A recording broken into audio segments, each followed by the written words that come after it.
Well, hello again, beautiful listener. Tonight we have a fantastic Father Brown mystery with atmospheric rain and thunder, where the killer vanishes into thin air and the truth hides, not in darkness or magic, but in plain sight. So grab a cuppa, get cozied in and get ready for The Invisible Man by G.K. Chesterton.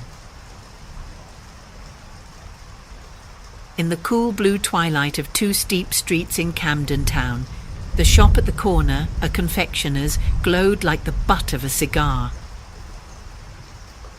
One should rather say perhaps like the butt of a firework, for the light was of many colours and some complexity, broken up by many mirrors and dancing on many gilt and gaily coloured cakes and sweetmeats. Against this one fiery glass were glued the noses of many gutter snipes, for the chocolates were all wrapped in those red and gold and green metallic colours which are almost better than chocolate itself. And the huge white wedding cake in the window was somehow at once remote and satisfying, just as if the whole North Pole were good to eat. Such rainbow provocations could naturally collect the youth of the neighbourhood up to the ages of 10 or 12. But this corner was also attractive to youth at a later stage, and a young man, not less than 24, was staring into the same shop window. To him also the shop was of fiery charm, but this attraction was not wholly to be explained by chocolates, which, however, he was far from despising. He was a tall, burly, red-haired young man, with a resolute face but a listless manner. He carried under his arm a flat, grey portfolio of black and white sketches, which he had sold with more or less success to publishers, ever since his uncle, who was an admiral, had disinherited him for socialism, because of a lecture which he had delivered against that economic theory. His name was John Turnbull Angus. Entering at last, he walked through the confectioner's shop to the back room, which was a sort of pastry cook restaurant, merely raising his hat to the young lady who was serving there. She was a dark, elegant, alert girl in black, with a high colour and very quick dark eyes, and after the ordinary interval, she followed him into the inner room to take his order. His order was evidently a usual one. "I want, please," he said with precision, "1 halfpenny bun and a small cup of black coffee." An instant before the girl could turn away, he added, "Also, I want you to marry me." The young lady of the shop stiffened suddenly and said, "Those are jokes I don't allow." The red-haired young man lifted grey eyes of an unexpected gravity. "Really and truly," he said, "it's as serious as the halfpenny bun. It is expensive, like the bun. One pays for it. It is indigestible, like the bun. It hurts."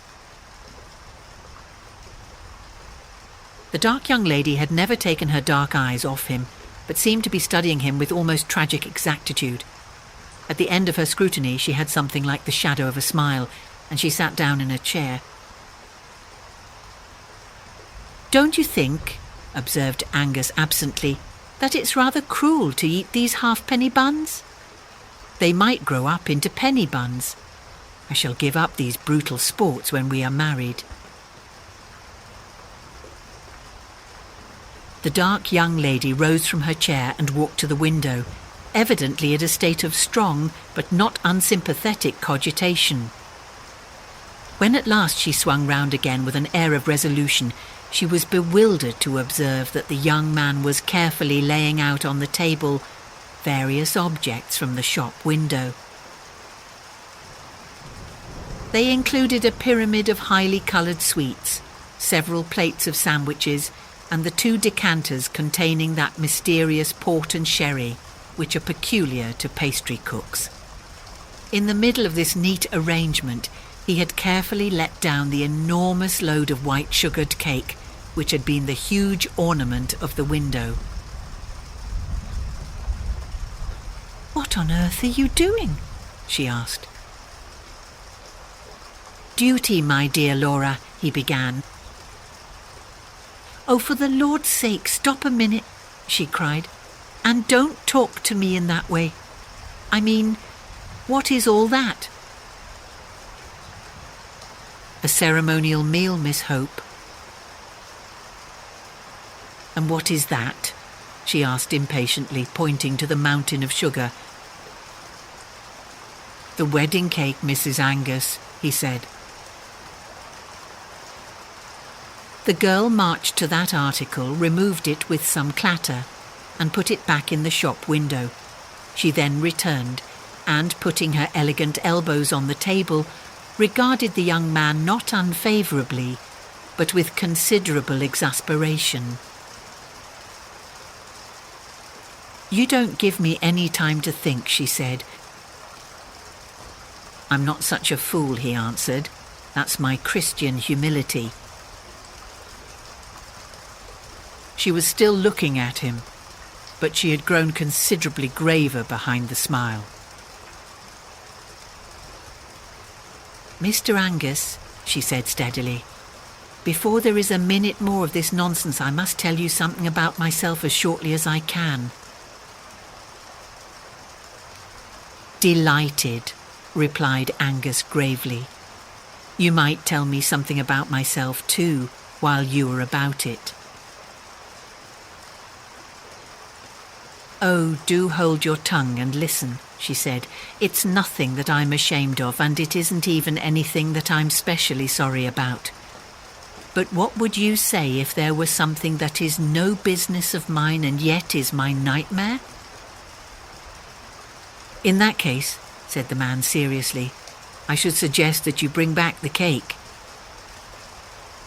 "Well, you must listen to the story first," said Laura persistently. "To begin with, I must tell you that my father owned the inn called the Red Fish at Ludbury, and I used to serve people in the bar. I have often wondered," he said, "why there was a kind of a Christian air about this one confectioner's shop. Ludbury is a sleepy, grassy little hole in the eastern counties, and the only kind of people who ever came to the Red Fish were occasional commercial travellers, and for the rest, the most awful people you can see, only you've never seen them. I mean little loungy men who had just enough to live on and had nothing to do but lean about in bar rooms and bet on horses, in bad clothes that were just too good for them. Even these wretched young rotters were not very common at our house, but there were two of them that were a lot too common in every sort of way. They both lived on money of their own, and were wearisomely idle and overdressed. But yet I was a bit sorry for them, because I half believe they slunk into our little empty bar because each of them had a slight deformity, the sort of thing that some yokels laugh at. It wasn't exactly a deformity either, it was more an oddity. One of them was a surprisingly small man, something like a dwarf, or at least like a jockey. He was not at all jockeyish to look at, though. He had a round black head and a well-trimmed black beard, bright eyes like a bird's. He jingled money in his pockets. He jangled a great gold watch chain, and he never turned up except dressed just too much like a gentleman to be one. He was no fool, though a futile idler. He was curiously clever at all kinds of things that couldn't be the slightest use.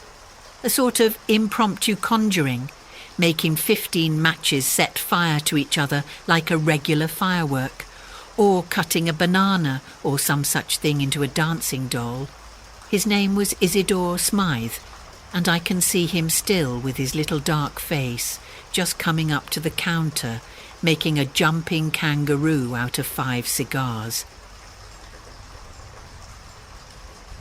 The other fellow was more silent and more ordinary, but somehow he alarmed me much more than poor little Smythe. He was very tall and slight, and light-haired. His nose had a high bridge, and he might almost have been handsome in a spectral sort of way, but he had one of the most appalling squints I have ever seen or heard of.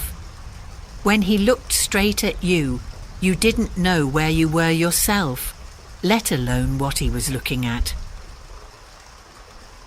I fancy this sort of disfigurement embittered the poor chap a little, for while Smythe was ready to show off his monkey tricks anywhere, James Welkin, that was the squinting man's name, never did anything except soak in our bar parlour and go for great walks by himself in the flat grey country all round.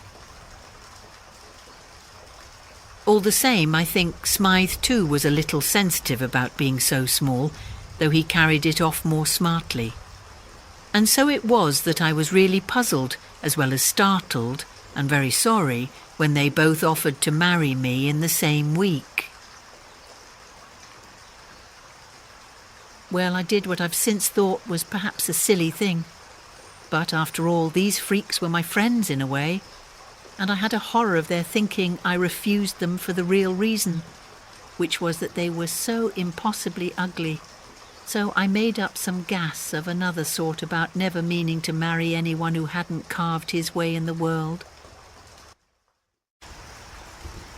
I said it was a point of principle with me not to live on money that was just inherited like theirs.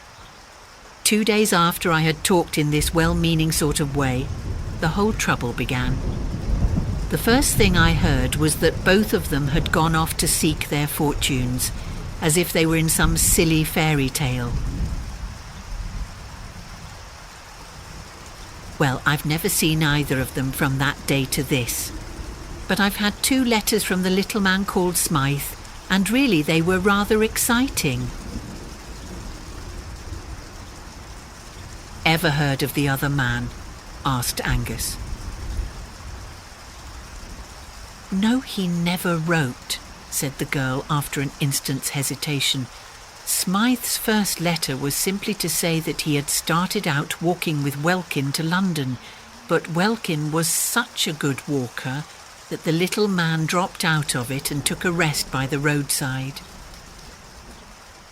He happened to be picked up by some travelling show, and partly because he was nearly a dwarf, and partly because he was really a clever little wretch, he got on quite well in the show business, and was soon sent up to the aquarium to do some tricks that I forget.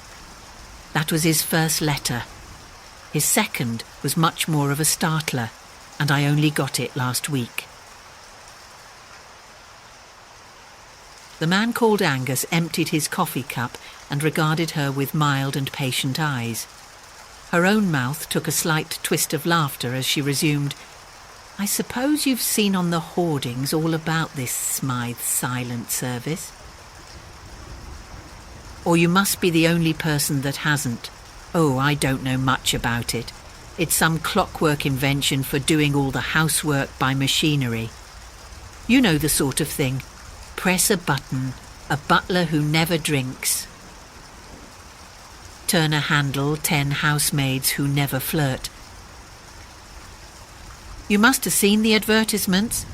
Well, whatever these machines are, they are making pots of money, and they are making it all for that little imp whom I knew down in Ludbury. I can't help feeling pleased the poor little chap has fallen on his feet, but the plain fact is I'm in terror of his turning up any minute and telling me he's carved his way in the world, as he certainly has. And the other man, repeated Angus with a sort of obstinate quietude. Laura Hope got to her feet suddenly. My friend, she said, I think you are a witch. Yes, you are quite right. I have not seen a line of the other man's writing, and I have no more notion than the dead of what or where he is. But it is of him that I'm frightened. It is he who is all about my path. It is he who has half driven me mad. Indeed, I think he has driven me mad, for I have felt him where he could not have been, and I've heard his voice when he could not have spoken. "Well, my dear," said the young man cheerfully, "if he were Satan himself, he is done for, now you have told somebody. One goes mad all alone, old girl. But when was it you fancied you felt and heard our squinting friend?" "I heard James Welkin laugh as plainly as I hear you speak," said the girl steadily. "There was nobody there, for I stood just outside the shop at the corner and could see down both streets at once. I had forgotten how he laughed, though his laugh was as odd as his squint. I had not thought of him for nearly a year. But it's a solemn truth that a few seconds later the first letter came from his rival." "Did you ever make the spectre speak or squeak or anything?" asked Angus with some interest. Laura suddenly shuddered and then said with an unshaken voice, "Yes." Just when I had finished reading the second letter from Isidore Smythe announcing his success, just then I heard Welkin say, "He shan't have you, though." It was quite plain, as if he were in the room. It is awful. I think I must be mad. "If you really were mad," said the young man, "you would think you must be sane. But certainly there seems to me to be something a little rum about this unseen gentleman. 2 heads are better than 1. I spare you allusions to any other organs, and really, if you would allow me, as a sturdy, practical man, to bring back the wedding cake out of the window." Even as he spoke, there was a sort of steely shriek in the street outside, and a small motor, driven at devilish speed, shot up to the door of the shop and stuck there. In the same flash of time, a small man in a shiny top hat stood stamping in the outer room. Angus, who had hitherto maintained hilarious ease from motives of mental hygiene, revealed the strain of his soul by striding abruptly out of the inner room and confronting the newcomer. A glance at him was quite sufficient to confirm the savage guesswork of a man in love. This very dapper but dwarfish figure, with the spike of black beard carried insolently forward, the clever, unrestful eyes, the neat but very nervous fingers, could be none other than the man just described to him, Isidore Smythe, who made dolls out of banana skins and matchboxes. Isidore Smythe, who made millions out of undrinking butlers and unflirting housemaids of metal. For a moment the 2 men, instinctively understanding each other's air of possession, looked at each other with that curious cold generosity which is the soul of rivalry. Mr. Smythe, however, made no allusion to the ultimate ground of their antagonism, but said simply and explosively, "Has Miss Hope seen that thing on the window?" "On the window?" repeated the staring Angus. "There's no time to explain other things," said the small millionaire shortly. "There's some tomfoolery going on here that has to be investigated." He pointed his polished walking stick at the window, recently depleted by the bridal preparations of Mr. Angus, and that gentleman was astonished to see along the front of the glass a long strip of paper pasted, which had certainly not been on the window when he looked through it some time before. Following the energetic Smythe outside into the street, he found that some 1.5 yards of stamp paper had been carefully gummed along the glass outside, and on this was written in straggly characters, "If you marry Smythe, he will die." "Laura," said Angus, putting his big red head into the shop, "you're not mad." "It's the writing of that fellow Welkin," said Smythe gruffly. "I haven't seen him for years, but he's always bothering me. 5 times in the last fortnight he's had threatening letters left at my flat, and I can't even find out who leaves them, let alone if it is Welkin himself.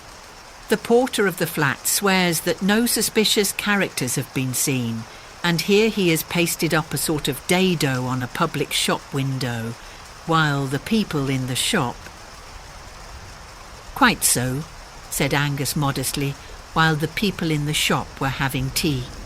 Well, sir, I can assure you I appreciate your common sense in dealing so directly with the matter. We can talk about other things afterwards. The fellow cannot be very far off yet, for I swear there was no paper there when I went last to the window 10 or 15 minutes ago. On the other hand, he's too far off to be chased, as we don't even know the direction. If you'll take my advice, Mr. Smythe, you'll put this at once in the hands of some energetic inquiry man, private rather than public. I know an extremely clever fellow who has set up in business 5 minutes from here in your car. His name's Flambeau, and though his youth was a bit stormy, he's a strictly honest man now, and his brains are worth money. He lives in Lucknow Mansions, Hampstead." "That is odd," said the little man, arching his black eyebrows.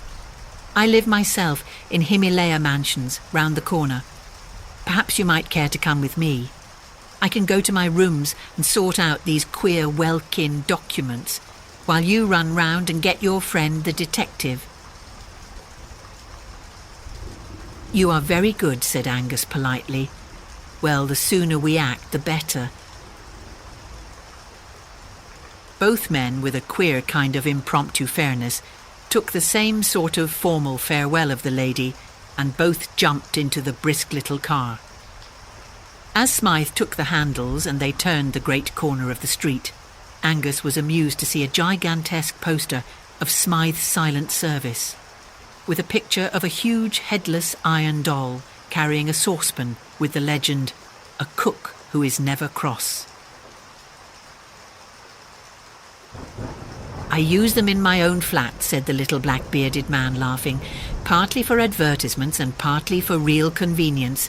Honestly and all above board, those big clockwork dolls of mine do bring your coals or claret or a timetable quicker than any live servants I've ever known, if you know which knob to press.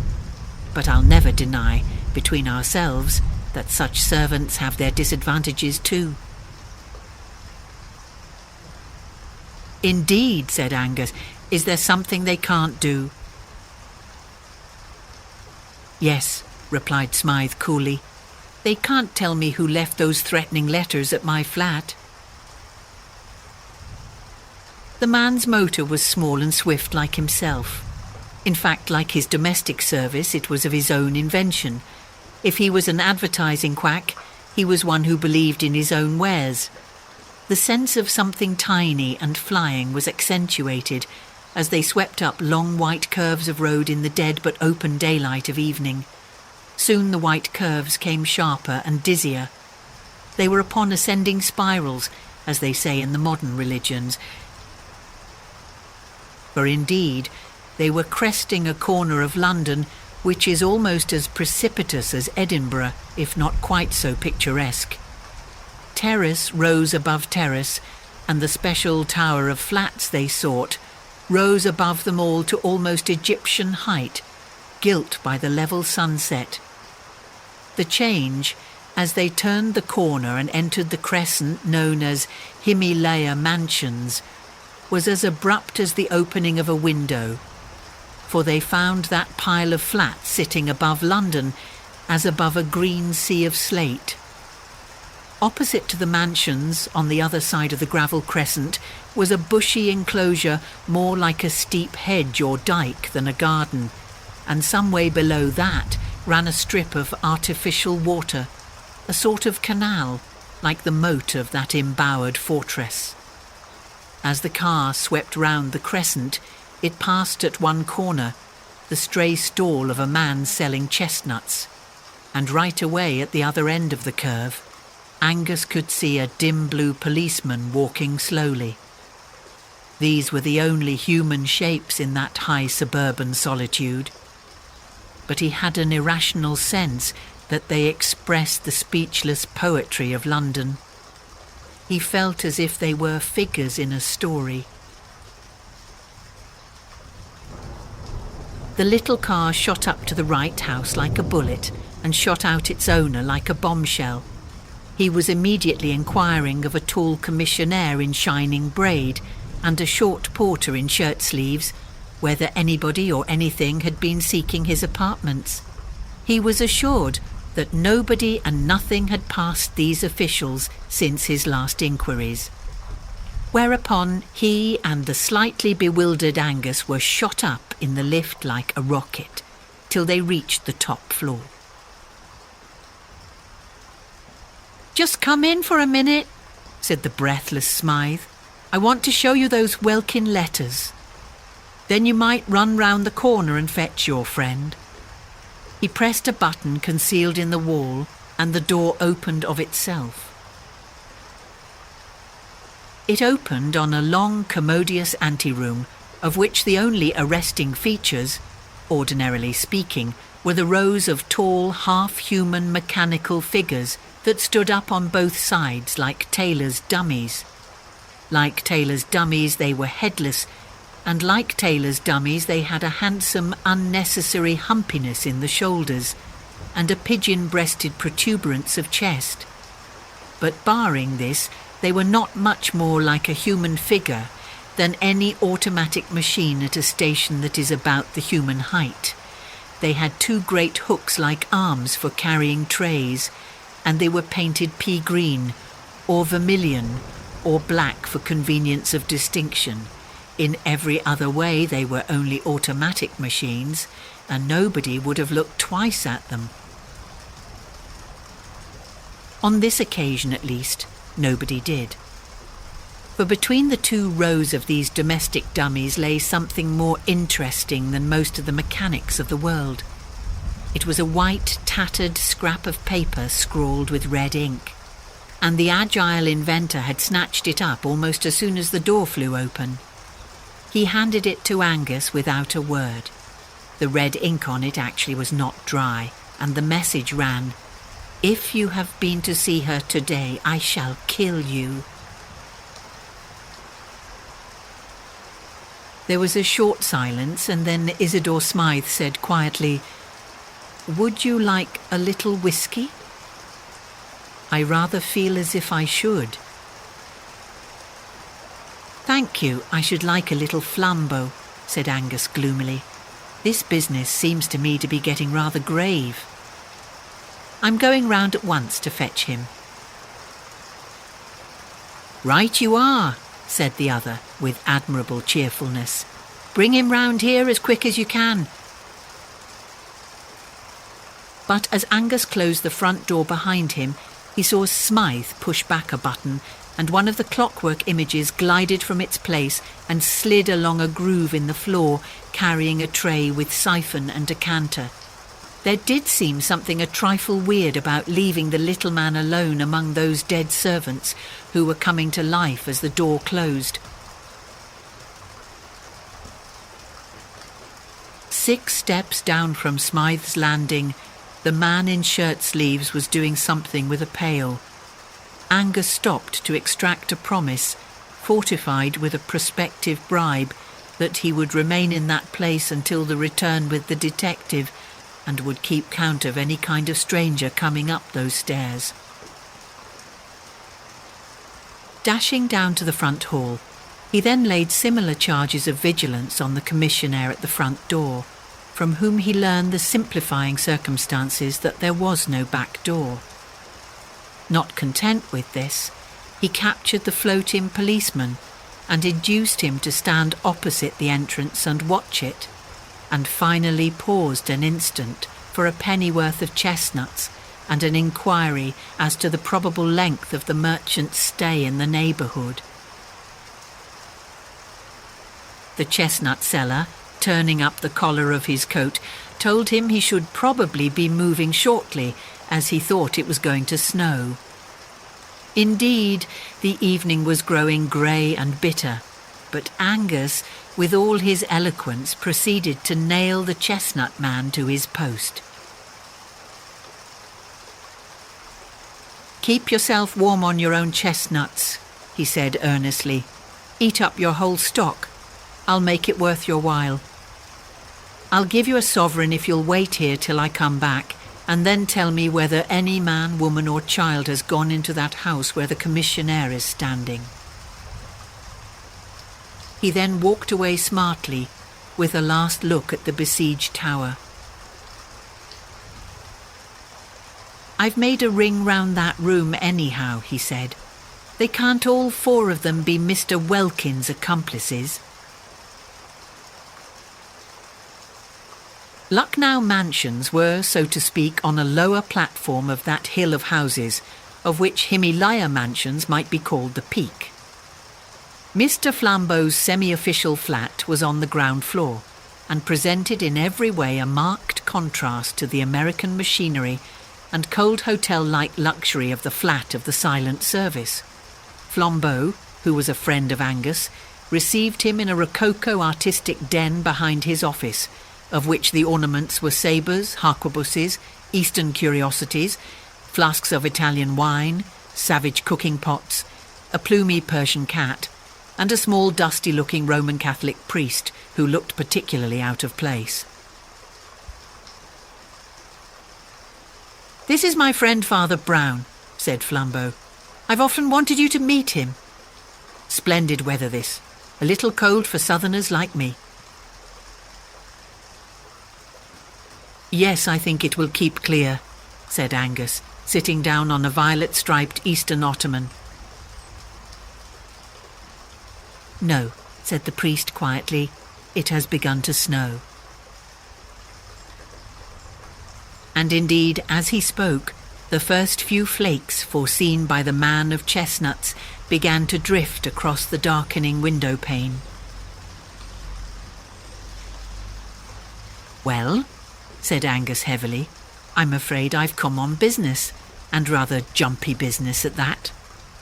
The fact is, Flambeau, within a stone's throw of your house, is a fellow who badly wants your help. He's perpetually being haunted and threatened by an invisible enemy, a scoundrel whom nobody has even seen." As Angus proceeded to tell the whole tale of Smythe and Welkin, beginning with Laura's story and going on with his own, the supernatural laugh at the corner of 2 empty streets, the strange distinct words spoken in an empty room, Flambeau grew more and more vividly concerned, and the little priest seemed to be left out of it, like a piece of furniture. When it came to the scribbled stamp paper pasted on the window, Flambeau rose, seeming to fill the room with his huge shoulders. "If you don't mind," he said, "I think you had better tell me the rest on the nearest road to this man's house. It strikes me somehow that there is no time to be lost." "Delighted," said Angus, rising also, "though he's safe enough for the present, for I've set 4 men to watch the only hole to his burrow." They turned out into the street, the small priest trundling after them with the docility of a small dog. He merely said in a cheerful way, like one making conversation, "How quick the snow gets thick on the ground." As they threaded the steep side streets already powdered with silver, Angus finished his story, and by the time they reached the crescent with the towering flats, he had leisure to turn his attention to the 4 sentinels. The chestnut seller, both before and after receiving a sovereign, swore stubbornly that he had watched the door and seen no visitor enter. The policeman was even more emphatic. He said he had had experience of crooks of all kinds, in top hats and in rags. He wasn't so green as to expect suspicious characters to look suspicious. He looked out for anybody, and so help him, there had been nobody. And when all 3 men gathered round the gilded commissionaire, who still stood smiling astride of the porch, the verdict was more final still. "I've got a right to ask any man, duke or dustman, what he wants in these flats," said the genial and gold-laced giant. and I'll swear there's been nobody to ask since this gentleman went away." The unimportant Father Brown, who stood back looking modestly at the pavement, here ventured to say meekly, "Has nobody been up and down stairs then since the snow began to fall? It began while we were all round at Flambeau's." "Nobody's been in here, sir, you can take it from me," said the official with beaming authority. "Then I wonder what that is," said the priest, and stared at the ground blankly like a fish. The others all looked down also, and Flambeau used a fierce exclamation and a French gesture, for it was unquestionably true that down the middle of the entrance, guarded by the man in gold lace, actually between the arrogant, stretched legs of that colossus, ran a stringy pattern of grey footprints stamped upon the white snow. "God!" cried Angus involuntarily. "The invisible man!" Without another word he turned and dashed up the stairs with Flambeau following, but Father Brown still stood looking about him in the snow-clad street as if he had lost interest in his query. Flambeau was plainly in a mood to break down the door with his big shoulders, but the Scotchman, with more reason, if less intuition, fumbled about on the frame of the door till he found the invisible button, and the door swung slowly open. It showed substantially the same serried interior. The hall had grown darker, though it was still struck here and there with the last crimson shafts of sunset, and one or two of the headless machines had been moved from their places for this or that purpose, and stood here and there about the twilit place. The green and red of their coats were all darkened in the dusk, and their likeness to human shapes slightly increased by their very shapelessness. But in the middle of them all, exactly where the paper with the red ink had lain, there lay something that looked like red ink spilt out of its bottle. But it was not red ink. With a French combination of reason and violence, Flambeau simply said murder, and plunging into the flat, had explored every corner and cupboard of it in 5 minutes. But if he expected to find a corpse, he found none. Isidore Smythe was not in the place, either dead or alive.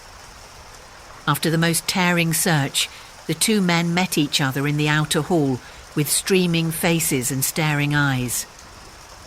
"My friend," said Flambeau, talking French in his excitement, "not only is your murderer invisible, but he makes invisible also the murdered man." Angus looked round at the dim room full of dummies, and in some Celtic corner of his Scotch soul a shudder started. One of the life-size dolls stood immediately overshadowing the bloodstain, summoned perhaps by the slain man an instant before he fell. One of the high-shouldered hooks that served the thing for arms was a little lifted, and Angus had suddenly the horrid fancy that poor Smythe's own iron child had struck him down. Matter had rebelled, and these machines had killed their master. But even so, what had they done with him? "Eaten him?" said the nightmare at his ear, and he sickened for an instant at the idea of rent human remains absorbed and crushed into all that acephalous clockwork. He recovered his mental health by an emphatic effort and said to Flambeau, "Well, there it is. The poor fellow has evaporated like a cloud and left a red streak on the floor. The tale does not belong to this world." "There is only one thing to be done," said Flambeau, "whether it belongs to this world or the other. I must go down and talk to my friend." They descended, passing the man with the pail, who again asseverated that he had let no intruder pass, down to the commissionaire and the hovering chestnut man, who rigidly reasserted their own watchfulness. But when Angus looked round for his fourth confirmation, he could not see it, and called out with some nervousness, "Where is the policeman?" "I beg your pardon," said Father Brown. "That is my fault. I just sent him down the road to investigate something that I just thought worth investigating." "Well, we want him back pretty soon," said Angus abruptly, "for the wretched man upstairs has not only been murdered but wiped out." "How?" asked the priest. "Father," said Flambeau after a pause, "upon my soul I believe it is more in your department than mine. No friend or foe has entered the house, but Smythe is gone, as if stolen by the fairies. If that is not supernatural, As he spoke, they were all checked by an unusual sight. The big blue policeman came round the corner of the crescent, running. He came straight up to Brown. "You're right, sir," he panted. "They've just found poor Mr. Smythe's body in the canal down below." Angus put his hand wildly to his head. "Did he run down and drown himself?" he asked. "He never came down, I'll swear," said the constable, "and he wasn't drowned either, for he died of a great stab over the heart." "And yet you saw no one enter," said Flambeau in a grave voice. "Let us walk down the road a little," said the priest. As they reached the other end of the crescent, he observed abruptly, "Stupid of me! I forgot to ask the policeman something. I wonder if they found a light brown sack." "Why a light brown sack?" asked Angus, astonished. "Because if it was any other coloured sack, the case must begin over again," said Father Brown. "But if it was a light brown sack, why, the case is finished." "I'm pleased to hear it," said Angus with hearty irony. "It hasn't begun, so far as I am concerned." "You must tell us all about it," said Flambeau with a strange heavy simplicity like a child. Unconsciously, they were walking with quickening steps down the long sweep of road on the other side of the high crescent, Father Brown leading briskly, though in silence. At last he said with an almost touching vagueness, "Well, I'm afraid you'll think it so prosy. We always begin at the abstract end of things, and you can't begin this story anywhere else." "Have you ever noticed this? That people never answer what you say. They answer what you mean, or what they think you mean. Suppose one lady says to another in a country house, 'Is anybody staying with you?' The lady doesn't answer. 'Yes, the butler, the 3 footmen, the parlour-maid,' and so on, though the parlour-maid may be in the room, or the butler behind her chair. She says, 'There is nobody staying with us,' meaning nobody of the sort you mean. But suppose a doctor inquiring into an epidemic asks, 'Who is staying in the house?' Then the lady will remember the butler, the parlour-maid, and the rest. All language is used like that. You never get a question answered literally, even when you get it answered truly. When those 4 quite honest men said that no man had gone into the mansions, they did not really mean that no man had gone into them. They meant no man whom they could suspect of being your man. A man did go into the house and did come out of it, but they never noticed him." "An invisible man?" inquired Angus, raising his red eyebrows. "A mentally invisible man," said Father Brown. A minute or 2 after he resumed in the same unassuming voice, like a man thinking his way, "Of course you can't think of such a man until you do think of him. That's where his cleverness comes in. But I came to think of him through 2 or 3 little things in the tale Mr. Angus told us. First, there was the fact that this Welkin went for long walks. And then there was the vast lot of stamp paper on the window. And then most of all, there were the two things the young lady said, things that couldn't be true. "Don't get annoyed," he added hastily, noting a sudden movement of the Scotchman's head. She thought they were true. A person can't be quite alone in a street a second before she receives a letter. She can't be quite alone in a street when she starts reading a letter just received. There must be somebody pretty near her. He must be mentally invisible. "Why must there be somebody near her?" asked Angus. "Because," said Father Brown, "barring carrier pigeons, somebody must have brought her the letter."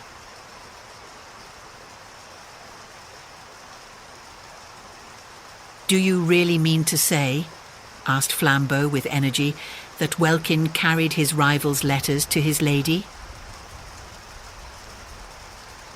"Yes," said the priest. "Welkin carried his rival's letters to his lady. You see, he had to." "Oh, I can't stand much more of this," exploded Flambeau. "Who is this fellow? What does he look like? What is the usual get-up of a mentally invisible man?"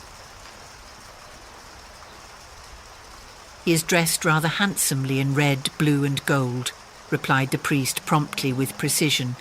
"And in this striking and even showy costume he entered Himalaya mansions under 8 human eyes. He killed Smythe in cold blood and came down into the street again carrying the dead body in his arms." "Reverend sir," cried Angus, standing still, "are you raving mad or am I?" "You are not mad," said Brown, "only a little unobservant. You have not noticed such a man as this, for example." He took 3 quick strides forward and put his hand on the shoulder of an ordinary passing postman who had bustled by them unnoticed under the shade of the trees. "Nobody ever notices postmen somehow," he said thoughtfully. "Yet they have passions like other men, and even carry large bags where a small corpse can be stowed quite easily." The postman, instead of turning naturally, had ducked and tumbled against the garden fence. He was a lean, fair-bearded man of very ordinary appearance, but as he turned an alarmed face over his shoulder, all 3 men were fixed with an almost fiendish squint. Flambeau went back to his sabres, purple rugs and Persian cat, having many things to attend to. John Turnbull Angus went back to the lady at the shop, with whom that imprudent young man contrives to be extremely comfortable.